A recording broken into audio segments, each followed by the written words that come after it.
Hello बच्चों, let's see this question.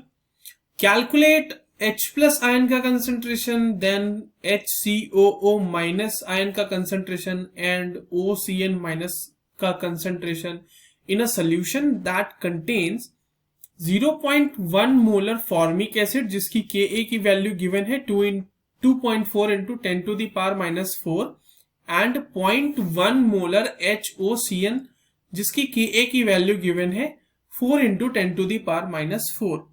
ठीक है, तो हमें H प्लस आयन की कंसंट्रेशन कैलकुलेट करनी है, फॉर्मेट आयन की कंसंट्रेशन कैलकुलेट करनी है और OCN माइनस आयन की कंसंट्रेशन कैलकुलेट करनी है। चलिए इस क्वेश्चन को सॉल्व करते बच्चों। और सबसे पहले ये देखते हैं कि इस क्वेश्चन को सॉल्व करने के लिए हमारे पास किस की कॉन्सेप्ट का होना जरूरी है। अब देखिए, जब की कॉन्सेप्ट की बात कर रहे हैं तो ये सवाल बेसिकली पीएच कैलकुलेशन से है। पीएच कैलकुलेशन आपको आना चाहिए। पीएच कैलकुलेशन अगर आपको आता है तो आप आसानी से इस क्वेश्चन को सॉल्व कर सकते हैं, मगर वो पीएच कैलकुलेशन होना किसका चाहिए? वो पीएच कैलकुलेशन होना चाहिए एक मिक्सचर का, और वो मिक्सचर होगा दो वीक एसिड्स का। तो मिक्सचर ऑफ वीक एसिड्स के जो पीएच कैलकुलेशन होते हैं उसका ये सवाल है। Mixture of two weak acid लिखते हैं, ज्यादा स्पेसिफिक हो जाएगा हमारा सवाल। टू वीक एसिड्स, ठीक है। अब देखिए, जब दो वीक एसिड है ना बच्चों, तो उन दोनों से H प्लस में कंसंट्रेशन आएगा। मैंने इसीलिए पीएच कैलकुलेशन लिख दिया वहां पे, क्योंकि H प्लस का कंसंट्रेशन हमें कैलकुलेट करना है। तो बेसिक सी बात यह है कि जब दो वीक एसिड्स हैं तो उन दोनों से कंट्रीब्यूशन आएगा हमारे पास H प्लस का। तो अब हमारे पास जो दो एसिड्स हैं उसको मैं थोड़ा सा आपको ब्रीफली समझाता हूं कि जैसे मान लो हमारे पास ये एसिड है, एक HCOOH एसिड, ठीक है। इसका डिसोसिएशन जब हो रहा है तो ये डिसोसिएट हो रहा होगा HCOO माइनस आयन में और डिसोसिएट हो रहा होगा H प्लस में। तो लेट्स से कि इसका कंसंट्रेशन बच्चों C1 है, ठीक है। तो ये concentration C1 minus C1 alpha dissociate होगा, तो ये भी C1 अल्फा बनेगा और ये भी C1 अल्फा 1 ही बनेगा। और चलिए अल्फा को भी स्पेसिफाई कर लेते हैं हम यहाँ 1 और 1, C1 अल्फा 1, C1 अल्फा 1। अब देखिए, इसके लिए जो अल्फा 1 की वैल्यू होगी वो हम कैलकुलेट कर सकते हैं by using the formula that is Ka1 upon C1। यहां से आप अल्फा 1 की वैल्यू कैलकुलेट कर सकते हैं। And talking about the second acid which is given HOCN, इसका जब डिसोसिएशन होगा तो ये डिसोसिएट होगा ना इस तरीके से OCN minus plus H plus के फॉर्म में। अब लेट्स से कि इसका कंसंट्रेशन C2 है, तो ये क्या हो जाएगा C2 माइनस C2 अल्फा 2, और ये भी बन जाएगा C2 अल्फा 2 और ये भी बन जाएगा C2 अल्फा 2, राइट। यहां से हम अल्फा 2 की वैल्यू कैसे कैलकुलेट कर सकते हैं बच्चों? Root under Ka2 upon C2, ये हो जाएगा। नाउ जो H प्लस का कंसंट्रेशन है, अगर आप उसको ध्यान से देखें तो वो क्या हो जाएगा C1 alpha 1 plus C2 alpha 2। और आप अल्फा 1 और अल्फा 2 की जगह पे ये जो वैल्यूज हमने कैलकुलेट की हैं इसको रख दो आप। तो जब आप ऐसा करोगे तो क्या हो जाएगा? तो देखो H प्लस आयन का concentration C1 alpha 1 plus C2 alpha 2, ये हो रहा है ना। इसको आप फर्दर लिख सकते हैं root under C1 Ka1 plus C2 Ka2। अब देखो ये सिंप्लीफाई हो गया फॉर्मूला, और आपके पास जो गिवन क्वेश्चन में वैल्यूज है वो रखने के लिए हो गया ये फॉर्मूला गुड टू गो। अब आप इसमें रख दीजिए फॉर्मूलाज में ये वैल्यू। C1 का वैल्यू कितना आ जाएगा बच्चों? C1 की वैल्यू दी हुई है 0.1 और C2 की भी वैल्यू दी हुई है 0.1। Ka1 की वैल्यू दी हुई है 2.4 into 10 to the power minus 4 और Ka2 की वैल्यू दी हुई है 4 into 10 to the power minus 4।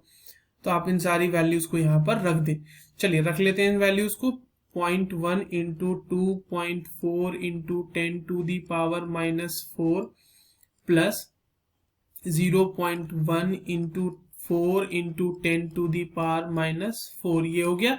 and this will be giving you the concentration of H plus ion which will be coming 8 into 10 to the power minus 3 molar value आ जाएगी आपके H plus ion की। तो H plus ion का concentration हमने finally calculate कर लिया है। पहली चीज तो हमारी सॉल्व हो गई, जो हमसे पहला पूछा गया था H प्लस आयन का कंसंट्रेशन कैलकुलेट करना था। दूसरी चीज पे आते हैं। अब जो आपके पास जो Ka की वैल्यू थी, पहले Ka मतलब जो वो था ना फॉर्मिक एसिड का डिसोसिएशन, उसके लिए लिख लेते हैं। चलो फॉर्मिक एसिड का डिसोसिएशन एक बार फिर से लिख ही लेते हैं यहाँ पे। तो COOH ये डिसोसिएट हो गया बच्चों, क्या बना रहा होगा H plus plus HCOO minus. Now अब देखो H प्लस का कंसेंट्रेशन जो होगा वो दोनों से आएगा, राइट, दोनों से आने वाला है ये तो कंसेंट्रेशन।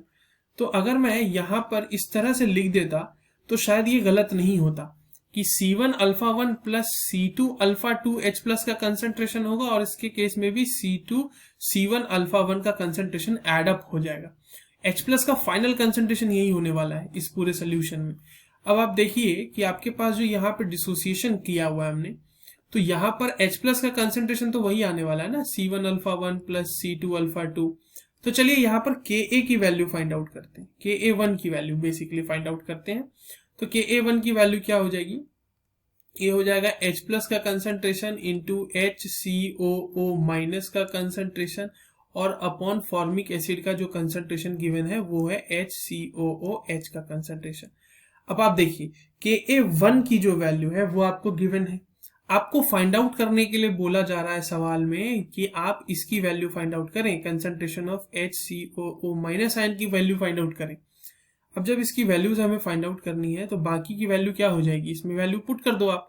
तो इसकी वैल्यू कुछ इस तरीके से आएगी कि Ka1 की वैल्यू इंटू HCOOH यानी फॉर्मिक एसिड के जो इनिशियल सोल्यूशन था उसका कंसेंट्रेशन अपॉन H प्लस का कंसेंट्रेशन, जो कि अभी हमने थोड़ी देर पहले कैलकुलेट किया है।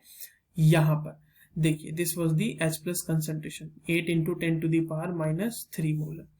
आइए इस वैल्यू को यहाँ पर रख देते हैं, हम सारी वैल्यूज को गिवन जो वैल्यूज है हमारी उसको रख देते हैं। तो ये हो जाएगा 2.4 into 10 to the power minus 4, ये आ गई Ka1 की वैल्यू, इंटू हमारे पास जो फॉर्मिक एसिड का कंसेंट्रेशन है दैट इज 0.1, और डिवाइड कर देना है इसको 8 इंटू 10 टू दी पावर 3 से। ठीक है, यहाँ पर से जो मोलर वैल्यू आएगी वो आएगी, वैल्यू तो मोलर में ही आने वाली है, ये वैल्यू आएगी 3 into 10 to the power minus 3 molar. तो हमने निकाल लिया फॉर्मेट आयन का कंसेंट्रेशन भी निकाल लिया, 3 into 10 to the power minus 3 molar. ये तो हो गया हमारा एक जो हमारे पास गिवन था एसिड का डिसोसिएशन। दूसरा जो गिवन है उसको भी सॉल्व करते हैं। चलिए HOCN का डिसोसिएशन कराना है। तो HOCN का डिसोसिएशन अभी हमने देखा है कि ये भी इस तरीके से डिसोसिएट होगा कि यहाँ से H प्लस निकलेगा और OCN माइनस निकलेगा। Now again H plus ion का कंसेंट्रेशन बच्चों दोनों से आएगा, तो यानी C1 alpha 1 plus C2 alpha 2, जिससे finally value 8 into 10 to the power minus 3 molar आ रही है, जो हमने कैलकुलेट कर रखा है। तो यहाँ पर जो हम Ka2 की वैल्यू रखेंगे, यानी देखो Ka1 Ka2 मैंने असाइन कर दिया है, क्वेश्चन में ऐसा वैल्यू नहीं दिया हुआ है, आपको सिंपली Ka की वैल्यू दी हुई है फॉर फॉर्मिक एसिड और Ka की वैल्यू दी हुई है फॉर HOCN। अब आप Ka2 की जो वैल्यू यहाँ पर लिखोगे तो वो होगा H प्लस का कंसेंट्रेशन इंटू OCN माइनस का concentration and divided by HOCN का कंसेंट्रेशन, राइट। HOCN का कंसेंट्रेशन हो गया ये। अब आप इसमें क्या करिए, इन सारी वैल्यूज को अब हमें क्या कैलकुलेट करना है, OCN माइनस का कंसेंट्रेशन ना, तो OCN माइनस का concentration will be equals to Ka2 into HOCN। HOCN हो गया हमारा डिवाइडेड बाय, HOCN को डिवाइड कर देंगे यहाँ पर H प्लस के कंसेंट्रेशन से। अगेन हमारे पास सारी वैल्यूज गिवन है बच्चों, यहाँ पर आप रख दो 4 into 10 to the power minus 4 into 0.1 और into divided by 8 into 10 to the power minus 3। जब आप इन सारी वैल्यूज को रख देंगे, वापस से मैनिपुलेट कर दोगे थोड़ा सा मैथमेटिकल मैनिपुलेशन, तो यहाँ से जो फाइनल वैल्यू आएगी वो 5 into 10 to the power minus 3 molar की वैल्यू आएगी।